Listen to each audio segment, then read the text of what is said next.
அனைவருக்கும் வணக்கம். இன்றைக்கி சந்தோஷி மாதா 7ஆம் வார பூஜை உத்தியாபனம் பண்ணியிருக்கேன். இன்றைக்கி சந்தோஷி மாதா பூஜை எப்படி பண்ணணுன்னா,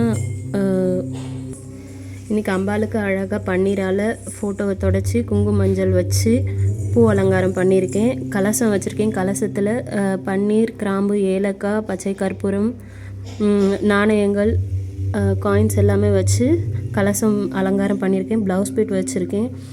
கலசம் பச்சரிசி மாலை வச்சுருக்கேன். மஞ்சள் பிள்ளையார் பிடிச்சி வீட்டில் இருக்க விநாயகருக்கும் பூஜை பண்ணியிருக்கேன். 5 பாகமாக வெத்தலை பாக்கு பழம் வச்சுருக்கேன். கருப்பு மூக்கடலை வறுத்தும் வச்சுருக்கேன், பச்சையாகவும் வச்சுருக்கேன். நைட்டே ஊற போட்டு பச்சையாகவும் வச்சுருக்கேன். அம்பாளுக்கு இன்றைக்கி நெய்வேத்தியமாக பூரி, உருளைக்கிழங்கு, சக்கரை பொங்கல், பாயசம், சேமியா, ஜவ்வரிசி பாயசம் பண்ணியிருக்கேன். நல்லபடியாக உத்தியாபனம் பண்ணி பூஜையை நிறைவு செஞ்சுருக்கேன். சந்தோஷி மாதா பூஜைக்கு 7 வாரம் புளிப்பு சாப்பிடாம 108 சந்தோஷி மாதா போற்றி சொல்லி சந்தோஷி மாதா விரத கதை கண்டிப்பாக படிக்கணும். இந்த வாரம் சந்தோஷி மாதா பூஜை. நன்றி, வணக்கம்.